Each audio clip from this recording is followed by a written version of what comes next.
Hello and welcome to Success Coaching 2.0. Take your life to the next level. We are so glad that you are here and that you are joining us today for this exciting topic. All right, our topic today is how to build trust with employees and how to motivate them. So let's look at a scenario analysis that was submitted to me. So here's the prompt, and this can really happen to any of us. So let's see what the scenario is here. I am a mid-level leader and have had some obstacles, most recently that involve production and efficiency amongst my team. I work in maintenance, repair, and overhaul shop that focuses on military and commercial jet engines. My primary goal is to get it done and meet my schedule. I have 2 employees who have come from different work ethic than what we envision here. I have been following up through the day on tasks that I have scheduled for them, knowing the required time it should take versus how long it actually is taking. So probably the employees, right? During this process, I had one of the employees get offended and create a confrontation. I'm assuming with the mid-level leader. I admit that every day I am learning how to become a better leader and I am constantly experiencing new scenarios. Now I have questions if my thought process is right and my approach to success is valid. First of all, thank you so much for bringing the scenario and for asking on advice. This is actually something I deal with as a consultant rather frequently. It involves so many different layers. So this is a very rich scenario that could really be analyzed in a variety of different ways. Let's look at some of the questions that you had or that were submitted with this prompt. So the first one says, how do you deal with team members who do not pull their weight? I have created a different podcast that deals with exactly that problem and how you can really motivate team members if they are not pulling their weight. So I would suggest that you do go ahead and check that out because it has a lot more detail than what we can cover really here. But basically, it is the process of making people accountable. So that's a really big step. And how can you do that? In legal terms, some of you know that I have also worked in international legal affairs, and I am a certified mediator. So from a legal standpoint, you definitely want to document things. And so that involves setting clear deadlines, writing an email saying, this is what we just agreed upon in our meeting. Here are the specifics. I am attaching the project plan or whatever it is that you are planning. Lisa is going to submit her part by February 15th. Brian is going to submit his part and then specify also in details what it is that they are to complete by the deadline. And so Brian is doing that by February 20th. Then we do then we come together on the 23rd.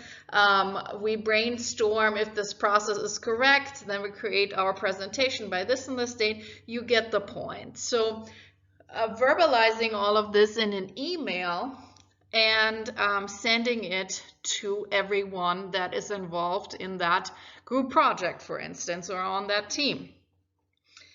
And then also, one thing that I would recommend that you do as a manager, you're mentioning here you're a mid-level leader. A leader means that you also look at the situation from a 10,000 foot level, not just being involved in the day-to-day operations. That's more a manager, right? But if you want to be a leader, you have to step up, and that is actually literal. So you have to elevate yourself to the 10,000 foot level. And so then questions that I would have for you would be, what is the bigger picture here? Why is this individual, for instance, as you stated here, offended and created a confrontation? So you could argue, well, the individual might be thinking that you are micromanaging them, and they really don't like micromanaging. The individual could have problems outside of work, and that's maybe why it is taking that individual longer to complete those tasks. Maybe the individual feels that they are not trained, and maybe they can't really perform better. Maybe they're at their limit. I mean, there are tons of things that could be going on that we don't really know. So you, as a leader, again, stepping up to the 10,000 foot level, you would have to assess the situation. You know your employees best. So from the report that you have with that person, what is the likeliest scenario? Derive some questions, and then ask if that individual is available to speak with you. Set a time and a date, have a meeting, ideally in a space that cannot be overheard by others on the team. You want this to be a confidential conversation, and then just state things from your point of view. So if I were to be the leader in that situation, I would say something like, you know, I reached out to you today, and I'm really glad that we are meeting here today, because I am so interested in making things better. And I have contemplated various different scenarios, and I would really like to have your input. Are you open to that? And then they're in all likelihood going to say yes. So then you say, I'm glad that that you are open to that, because I really value you as an asset to my team. And so my concerns from my point of view are, and then you lay it out and state it as I statements. So I feel that certain tasks could be optimized. From my experience, task X should take so and so much time. And I'm just wondering, how can we as a team make that process smoother? And then just, you know, get them on board, get them to buy into the idea, and ask questions. That's really most important. First of all, you start the conversation, you're the leader, but then ask questions of that employee and ask them, you know, the more trust you're building, because it sounds like from the scenario that you created, there's not a lot of trust there. So you can't expect people to disclose information to you and trust you if they feel like, you know, you might not be on their side. So you need to build trust first, and then have that conversation and see how that goes. I think that's already a very positive note. But let's see what other questions you've had. So is it too late to build a relationship or to inspire them? So I'm assuming then in that question you are referring to more than just that one individual. So it sounds like the team has a trust issue, or there is not really a strong relationship that has been built. And you know, that's oftentimes a problem, especially if you're dealing with people that where you really need for them to work collaboratively, or to accomplish something really together, which is the essence of working collaboratively. So you need to take some time to invest into those relationships that you have at work. As a leader, you want to set an example, right? Otherwise, it would just be the manager. The manager is just working off a checklist. So let's say the job of the manager is X, Y, and Z, and basically based on that, he's working or she is working off the checklist. It does not mean if you have the title of a manager that you need to be a manager. You can have the title of a manager, but you can still act as a leader.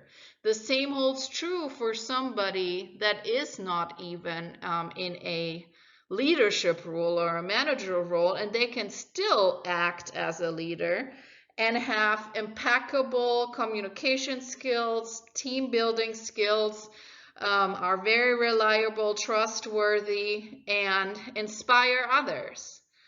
So if you do that, then you can be a leader in almost any type of position, okay? So that's really important also to understand in order to answer this question.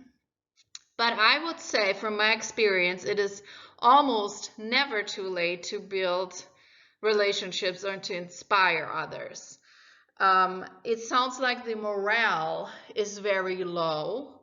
And again, the way to circumvent this or to change this is for you to build relationships and to invest and to ask people what it is that they care about, to ask them what they're struggling with, to ask them to see how we as a team can improve the process. And that's usually then where also the consultant comes in, just to give you a little bit of a background on that. And that's sometimes really helpful when somebody from the outside comes in, as that is just a new interceptor into the whole process, and that person then can analyze the situation and can work with people individually and pull people together and to resolve the situation and create new norms, new values, and a new work ethic.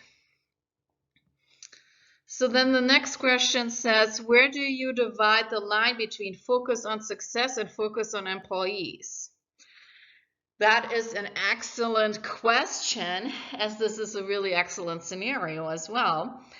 And it's hard to answer it just in general terms, because that really depends on the specific situation. Obviously, every business is operating on the parameters of success, right? You need to make a profit. But you also need to have the people on the ship be on board, so to speak. Just being on the ship does not make the ship sail. Okay, if you imagine this and basically go with that metaphor, I wanted to say fly with that metaphor, but it's more sailing with the metaphor. So only because you have people on board of a ship does not get you anywhere. If nobody is knowledgeable on how to set the sails, on how to plan ahead so that you maybe have, food and water would be ideal if you were doing like a long trip. But you also need to have a sense of direction. That's where the leadership then comes in, because otherwise you might want to sail, I don't know, to South America, but you end up in Asia. So that might not be ideal. So all of that is to say then, how do you really solve this riddle? Well, a lot of those questions depend on who you have on your team. And obviously, if you're coming in as an outside leader, or you have inherited a team, then you cannot say, I'm just going to hire different people.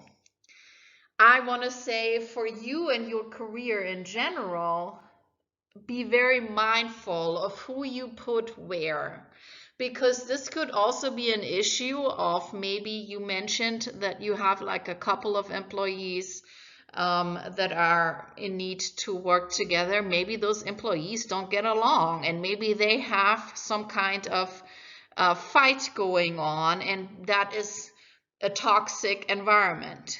That's hard for me to say just by the prompt that you provided.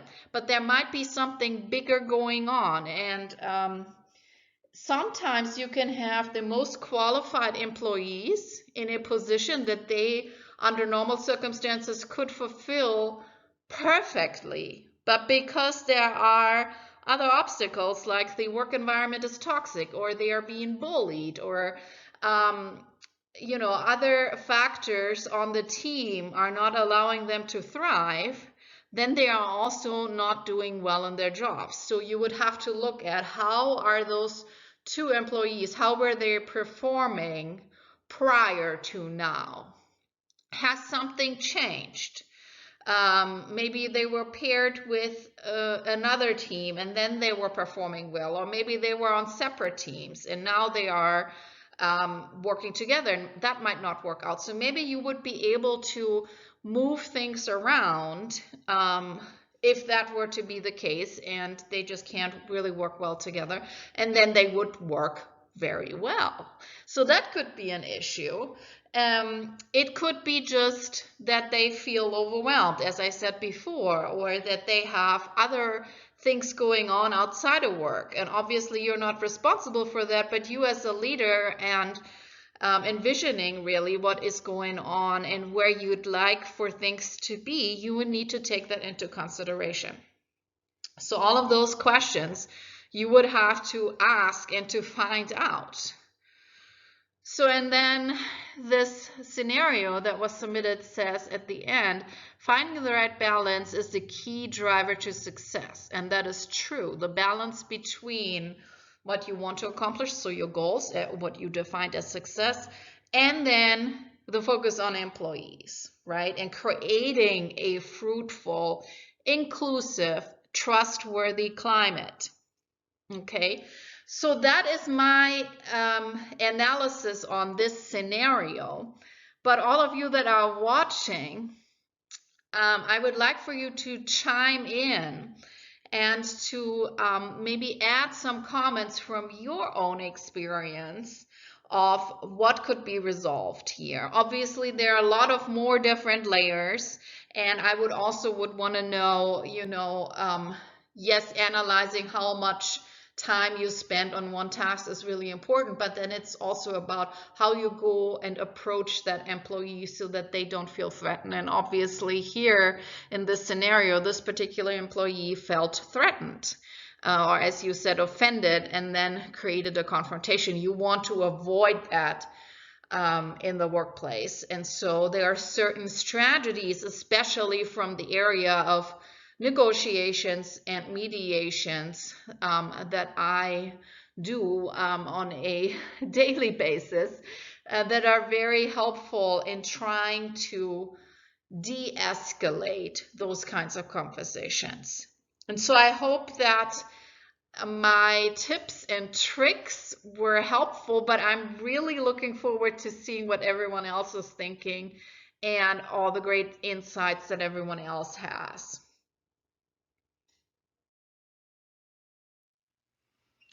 For any questions or comments, we would definitely love to hear from you, so please post them down below.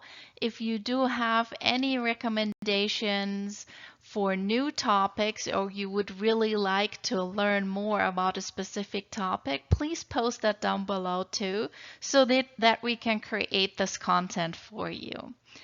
Also, please keep in mind that new research guides with brand new information are constantly coming out for you, and they are available in the About section of this channel when you click on Books on Amazon. You can also contact us. We would always love to hear from you. And thank you again so much for joining in today.